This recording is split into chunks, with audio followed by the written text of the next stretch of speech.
There is nothing. Only warm primordial blackness. Your conscious ferments in it.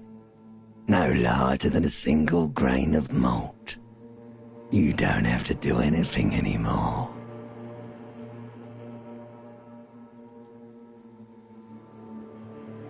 Ever.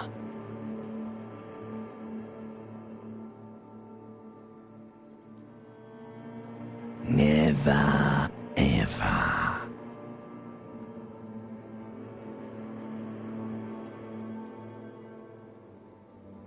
Never, ever, ever, baby. An inordinate amount of time passes.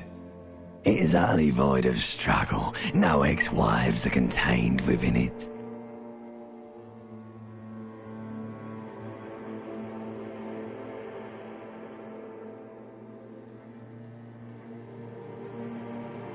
An awareness creeps up on you. A mass lies hidden in your dead angle, soaking in some lurid acidic sauce. It's bloated and shameful, a ball of meat surrounding you. This is a terrible line of questioning, and it will only lead to more awareness of the meat thing. Ex-love, ex-tenderness. It is foolish of you to resurface to the loss. Not after all the damage you suffered to get here. Some of it irreversible. Stay. Sail with me through the abyss of pelagic zone.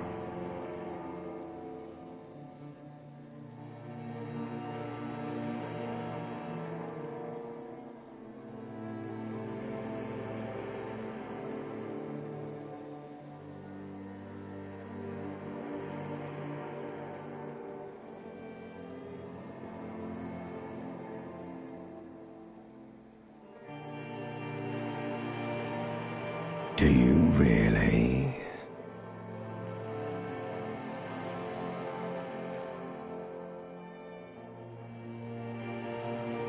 You wouldn't like it if I told you what was back there. Why'd you think you had to bludgeon yourself into oblivion? Or did you not sense yourself marinating?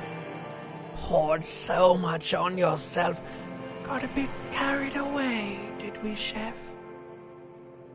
Fear and apprehension. You should ask what's out there first.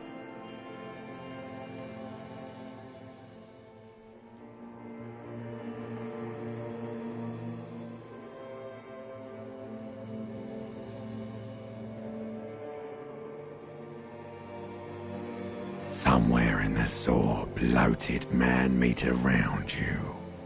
A sensation.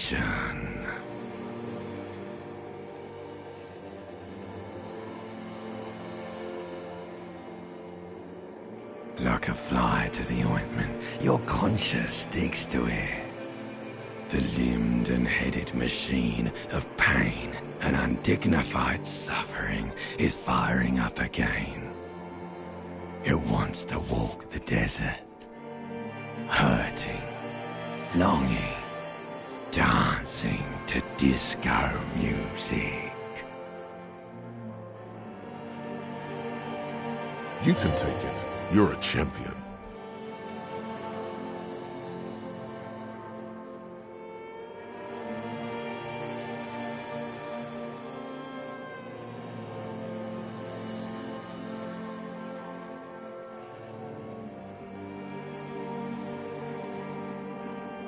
The stench of liquor rises from your mouth, and with it, an ungodly headache.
A fiery streak penetrates your skull, trying to force your eyes open. It's a sound, a clarion call from hell.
Or has it been consigned there as punishment?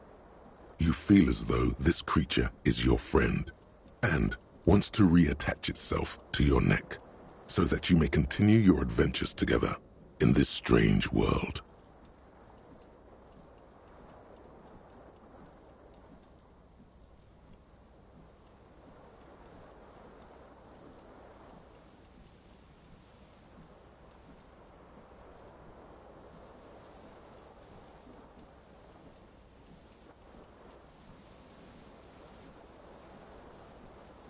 The blades come squeaking to a halt.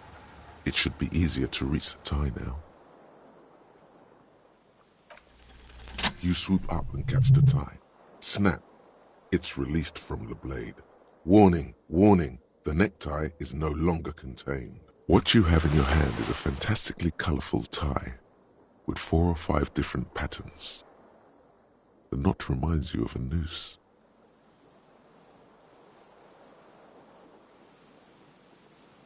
A terrible mistake. Turn the lights off immediately. You can practically feel the photons burning a hole in your brain. The lights are off.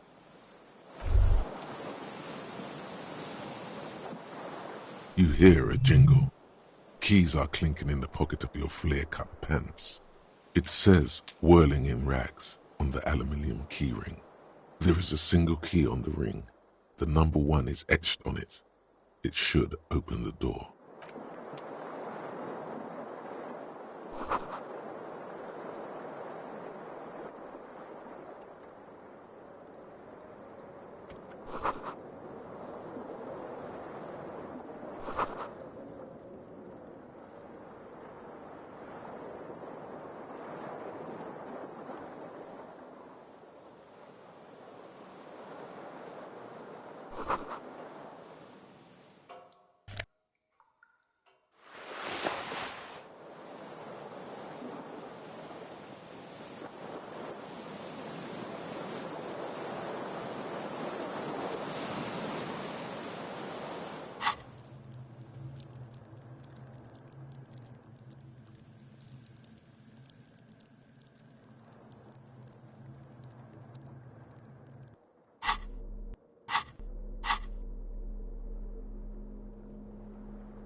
A mirror hangs above a bent and broken sink. In a fierce discharge of masculine energy, someone has ripped half the faucet off. Hot water sprays from the base and steam covers the mirror. You cannot see yourself, just the outline of a man.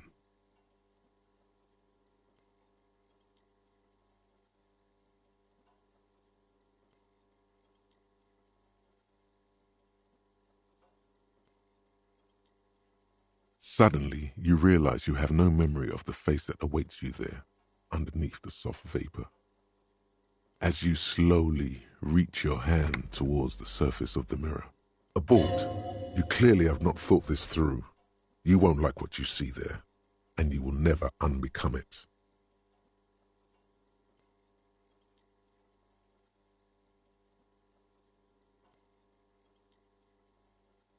Behold.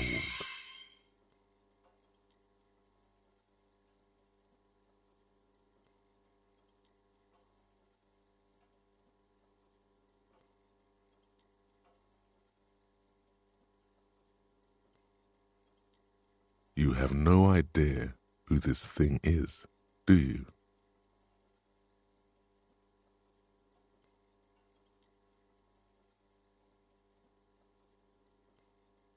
Too late. You clearly have rigor mortis on your face. Or wait, is that an expression? Are you trying to make an expression with that face? Why? Please stop. It's horrible. You're scaring yourself. You can't, can you? It's like it's not even voluntary anymore. You have worn that grin into your face, and now it won't come off. What does it even mean? What is the emotion you're trying to convey?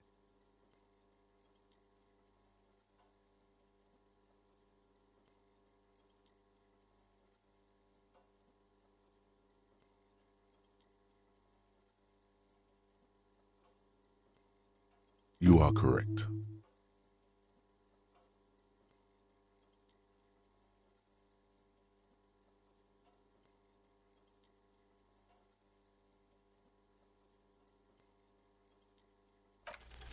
Like the rest of you, it comes from a bad place somewhere in the past.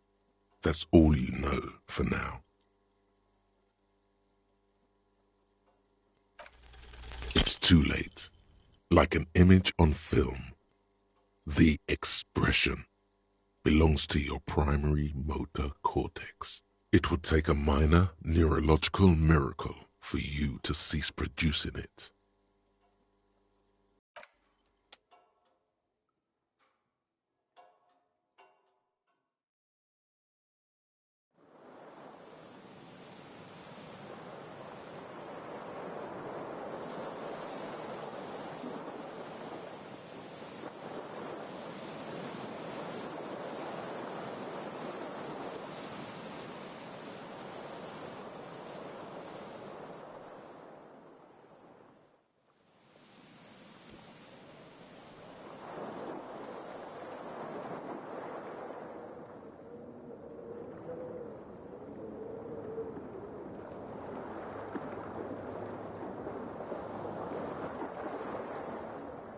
The window stands broken in its frame.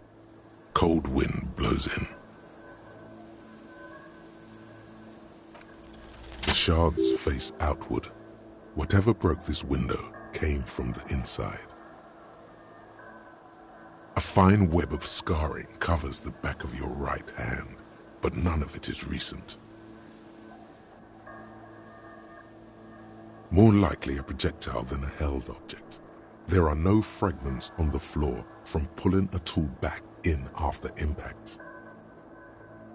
It is too large for a bullet, yet too small for a piece of furniture. You're looking for something heavy and larger than your fist. The single green shoe you found fits the hole almost as well as your foot. It would have also been heavy enough if thrown with force. Congratulations. You smashed the window with your own shoe. Now you only have one. If you're lucky, you could still find the other one on the balcony outside. The door to it should be outside your room.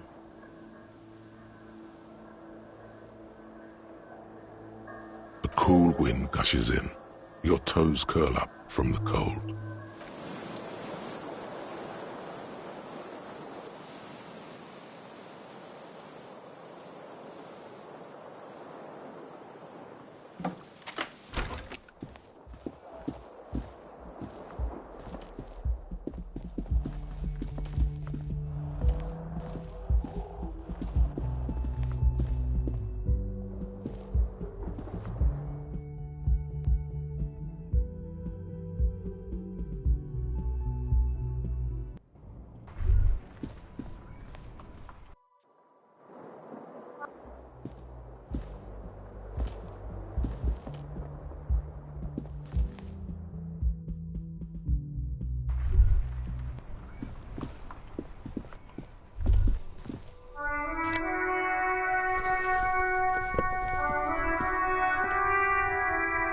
There they both are. Two identical shoes, both copiously green and indiscriminately snakeskin, reunited on your feet, like two baby crocodiles. Good, they're balanced, comfy. Feels like the only good thing about you right now, truth be told.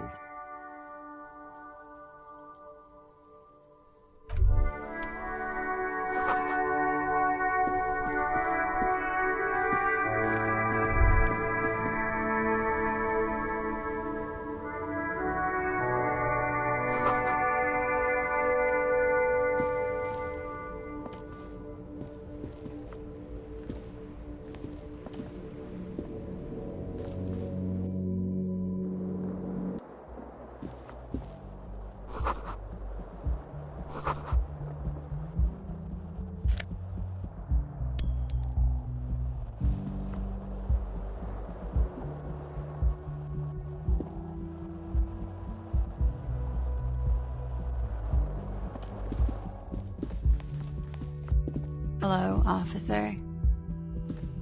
The young woman raises a cigarette to her lips.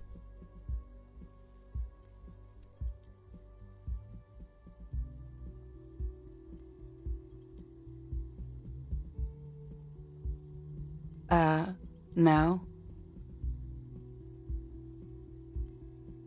There's only one solution to this. You're a businessman.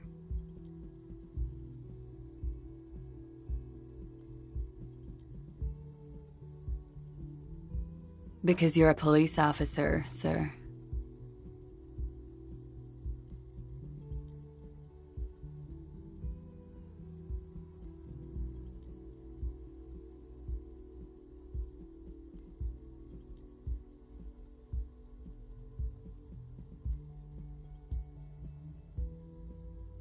I am, yes. Unless you've been feeding us a set of very well-rehearsed lies all this time. You've been here for 3 days. On official police business, no less. Couldn't say. In truth, so far, mostly drinking.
The words have already left your mouth.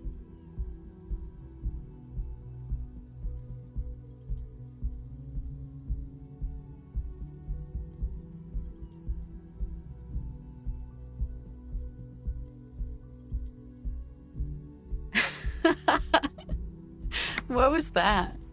That's not even how words are used. What did you say? Come on, say it again.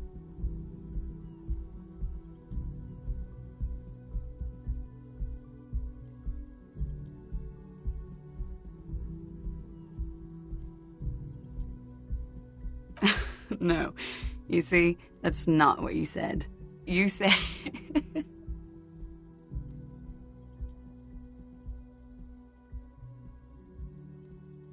Come on, man. Freddy, please. One more time. Goddamn right you did. You crazy asshole, you. What kind of cop are you?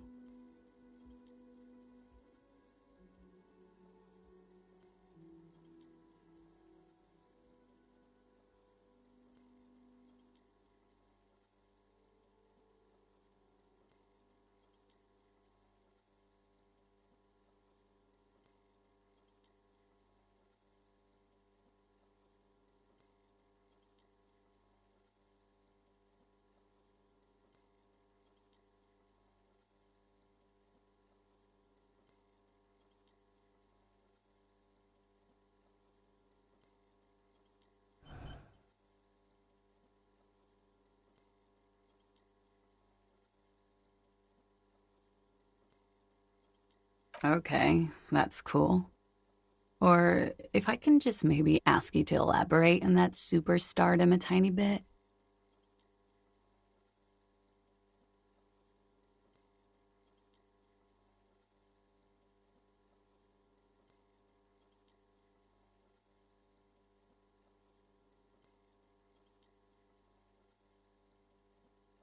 I have certainly been entertained.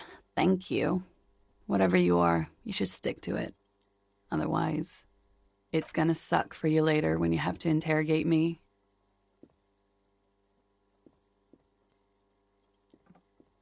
And for the record, no, I didn't do it.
You should pick that fat, juicy cigarette butt from the tray, light it up, and smoke the living shit out of it.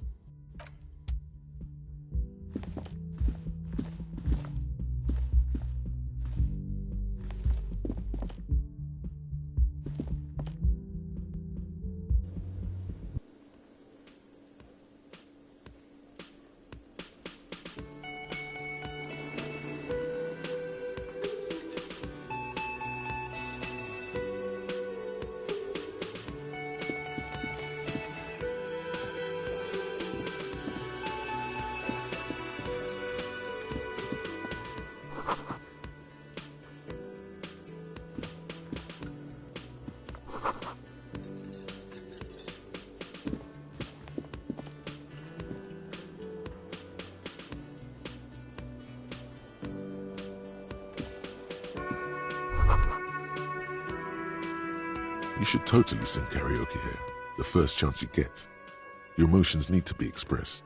People need to know your vast, oceanic soul.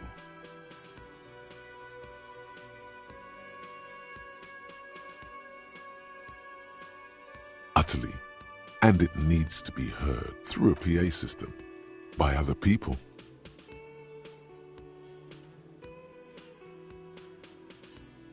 You have not yet stumbled on the right lamentation, but it's out there.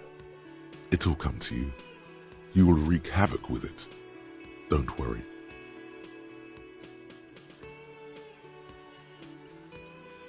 No, no. Don't sing the happy song. It's stupid. Sing the sad song. It's profound.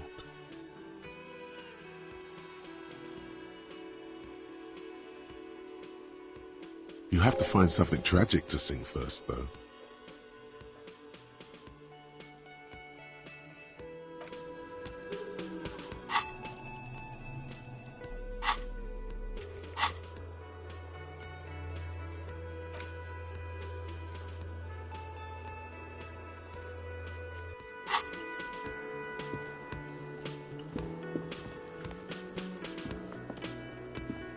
A man in his late 20s stands behind the counter, inspecting a stuffed seabird. As you approach, he gives you a sideways glance, then looks down again. That was disdain in his eyes.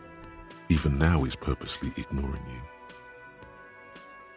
No, I'm not the bartender. I'm the cafeteria manager.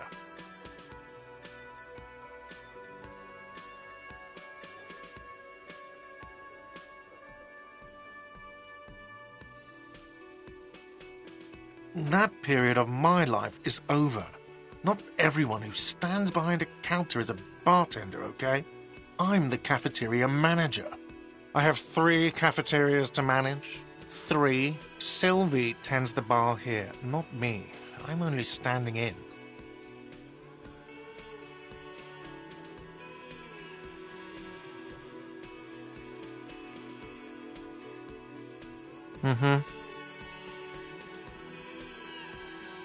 A competent work of taxidermy. The white and brown seabird lies among piles of coasters and drying mugs. One of its wings broken. The man is trying to mend it. Looks like the bird was ripped off the shield that was used to mount it. Something about it makes you feel bitter. Look, your buddy is over there. Why don't you go and talk to him, okay? He pretends not to hear you, concentrating on the bird instead. Oh no, you're a hero. A real hero cop. Could the massive property damage upstairs have anything to do with this? Am I?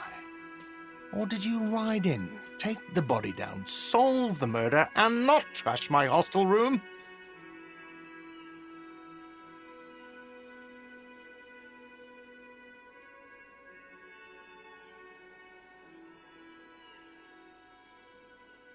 Oh, it's not? You're right. He has no respect for you personally, but this man sees himself as a law-abiding citizen, and you a representative of that law. He tries to avoid outright conflict.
Hello, sweetie. You shouldn't keep your colleague waiting. A bespectacled man in an orange bomber jacket is tapping his foot on the floor. Looks like he's waiting for someone. As you approach, he narrows his eyes and extends his hand in greeting.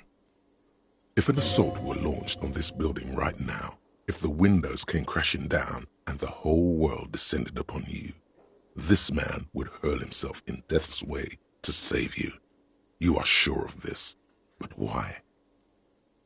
Hello, I'm Kim Kitsuragi, Lieutenant, Precinct 57. You must be from the 41st. You realize he's waiting for your name. This is your chance to come up with a really good name for yourself. Get creative. Conceptualize.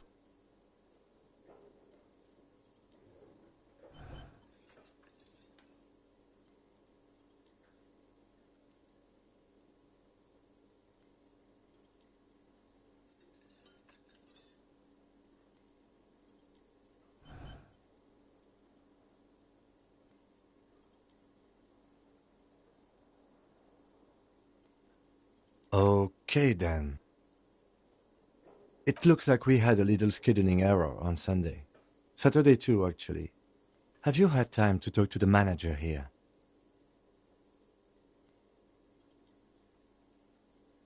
If you don't mind, we should talk to him again. Ask him for a rundown of the area. Now that I'm here as well.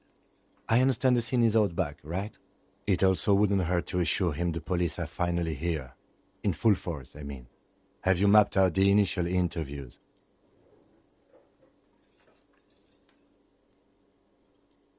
Okay, we'll have time for that after we take a look at the coroner's case. Have you removed the dead body from the tree?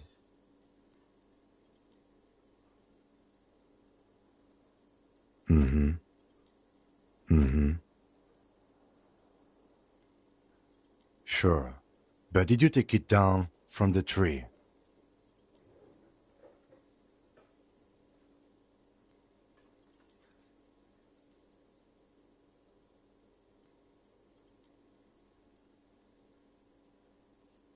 So, the body is still in the tree. This is the first time you detect a weariness in the lieutenant. Where it has been hanging for 7 days straight. We should go there as soon as we are done talking to the owner.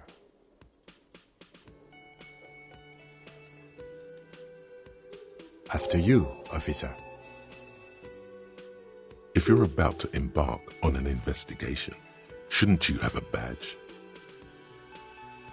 You mean you don't have a badge?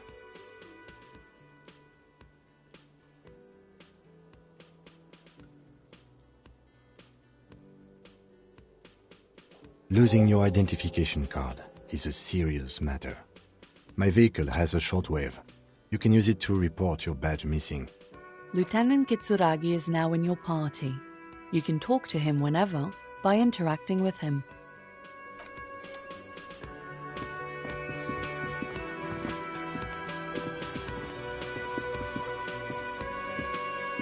The man with the unimpressive beard notices you approaching. He drops the ledger he was holding and turns to the lieutenant. Mr. Gart, right? You run this place. Yes. I am Kim Kitsuragi from Precinct 57.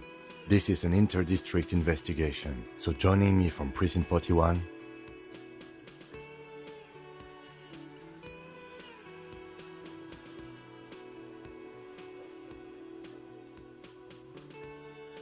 Fantastic.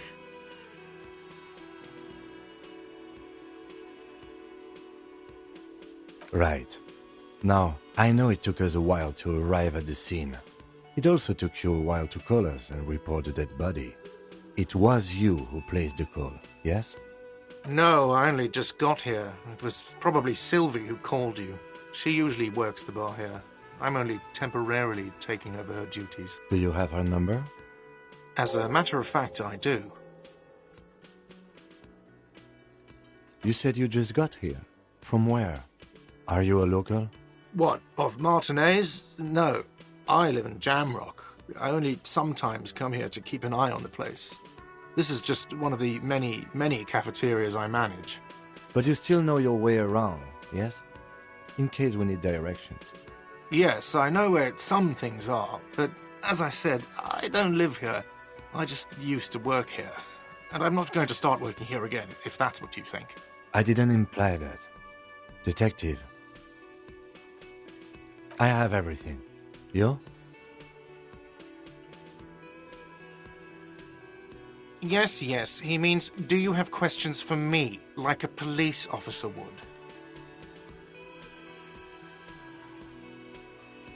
She went away because none of your business. Extra fine.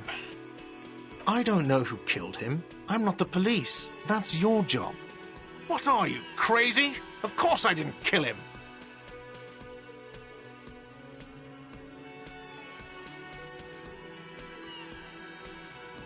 Behind this building, there's a courtyard.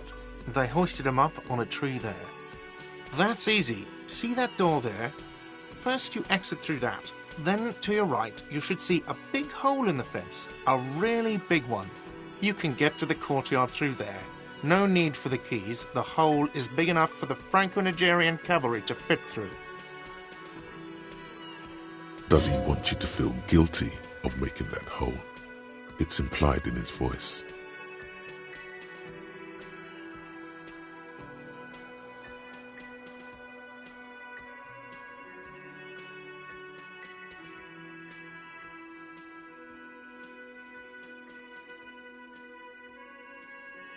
Let's go. Not so fast. You owe me 130 real. No one is saying the multi-pattern necktie you found tied to the ceiling fan can talk. No one. It must be merely imagination. But Let's bail! Time to push the eject button! Sounds like a responsibility! You don't like those!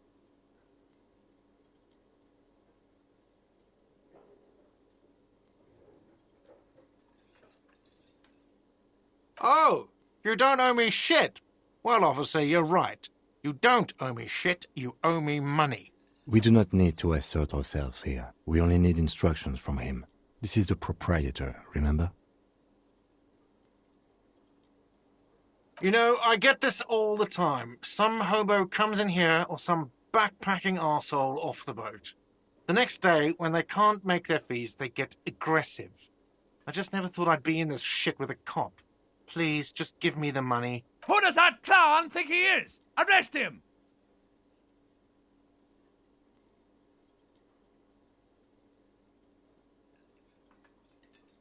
No one is saying that! No one is saying that Ty can talk!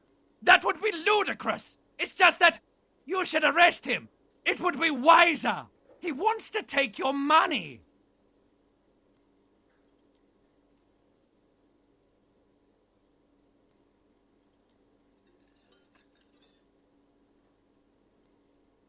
The lieutenant looks at you tugging on your garish tie.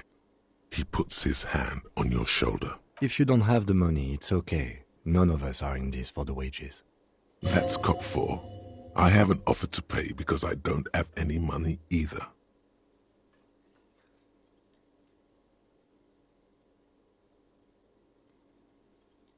What are you, brain damaged?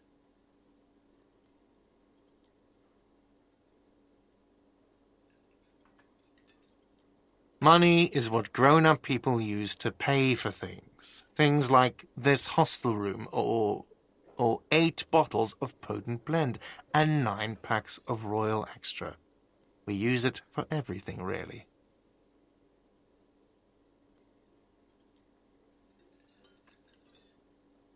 Yes, it is.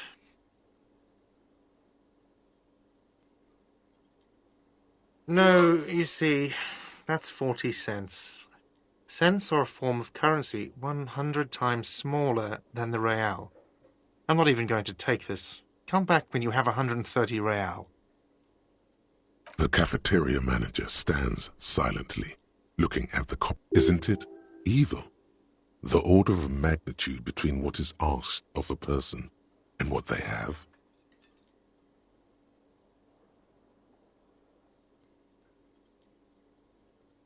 There's a shuffle of nylon as Lieutenant Kitsuragi looks for something in the pockets of his orange bomber.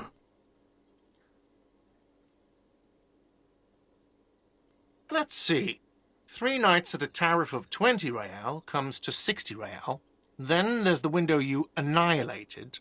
The hole in the window was the first thing I saw when I came to work. So don't try to tell me you didn't. That will be 40 real in damages. Another thing you've annihilated is half the bar. You've run a tab of 30 real. Actually more, but we'll round it down to 30 for your hard work maintaining the stability and order of Revachol. That's 60 plus 40 plus 30 equals 130 real. And yes, real is still money.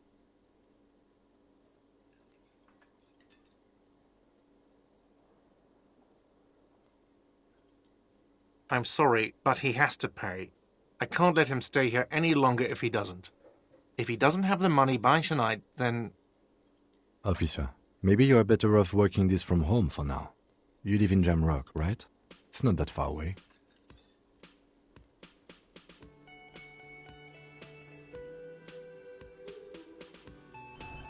I'm sorry I couldn't help more. You should take this up with your station. I have a shortwave radio in my car, okay? We have to get this investigation started now. Good luck. By the way, where is home? The address is coming up blank, and this place sure isn't it. But you've been at this hostel cafeteria for only 3 nights. Where were you before? You had to be somewhere. Why did you say that?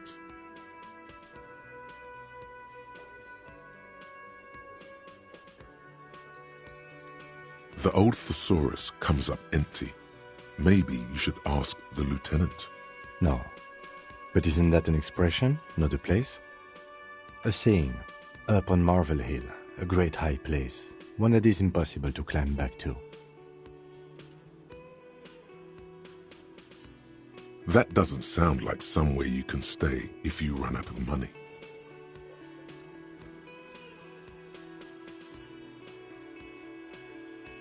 You can try.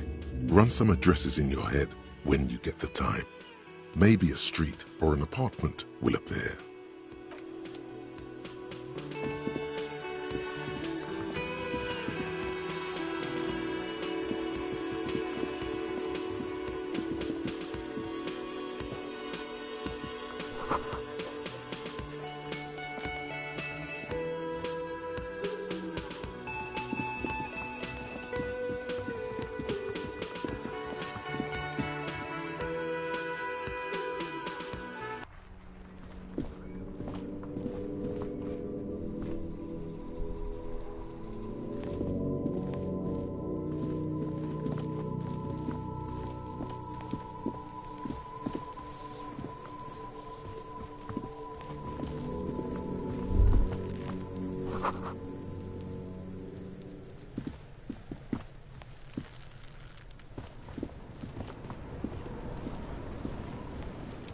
Kuno's got this!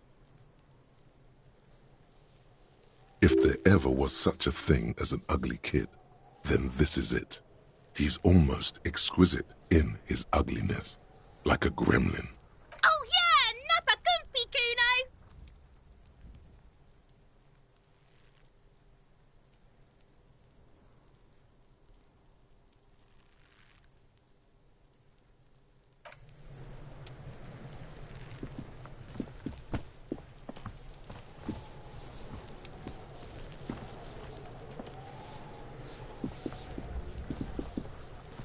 There are several footprints in the mud, left by work boots. Anywhere from 6 to 12 pairs have walked here.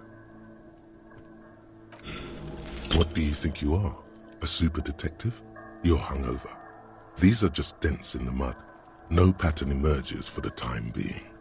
Heavy workers' boots with reinforced toes and hobnails all over the yard. Isn't this something an industrial worker would wear? Noted.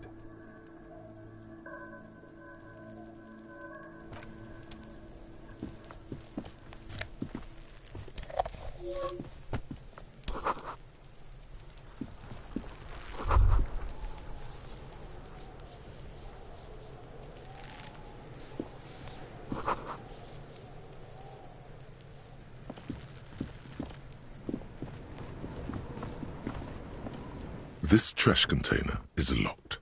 The sliding lid has a pad. There's something in there, not necessarily connected to the case, but still. The body is downwind from here. Maybe you prefer the smell of garbage to the smell of death. Trash, food waste from the cafeteria. They lock these containers to keep the derelicts from flocking in. Could be evidence too. What do you mean, feel?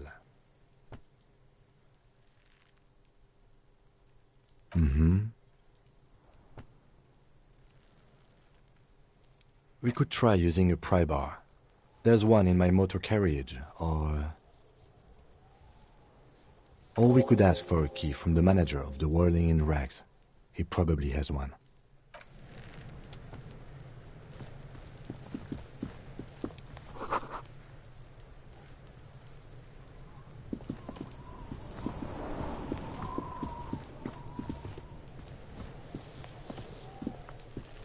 The corpse looks at you with bulging white eyes. The face around them does not look human. It's swollen and ready to burst. His lips are fish-like and his tongue like a ball gag in his mouth. You seem to be holding your breath.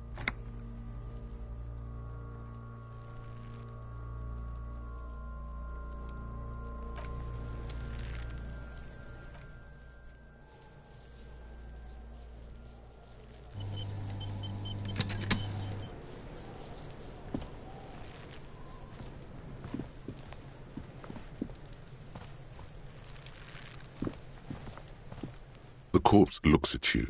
You seem to be... A cargo belt twists his neck at an unnatural angle. The body below appears stiff. It's letting out an ungodly rot. The smell seeps in, even through your clenched nostrils.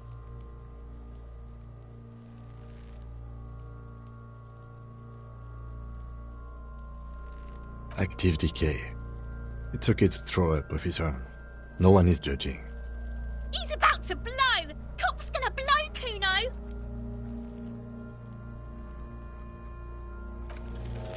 The smell is repulsive. It pushes in from your mouth, more instant and more familiar than anything you'd expected.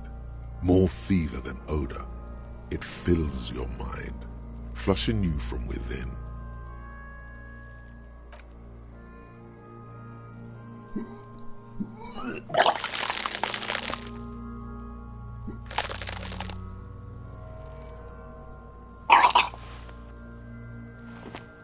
Too late. It's impossible to keep in. Your body curls and pushes it out, until a pool of vomit lies under your feet, and your throat stings from the stomach acid. Keep it. The hangover is clearly making this worse for you. You could use some ammonia to clear your head. There is Frit nearby, east of the hostel. They usually have a small apothecary. If they don't, there's a greenhouse here, and a gardener with a wheelbarrow on the corner of the whirling in rags. If she works here, she might have something for the smell. Acquiring ammonia will provide a modifier to the white check. Modifiers make checks easier and allow you to retry them.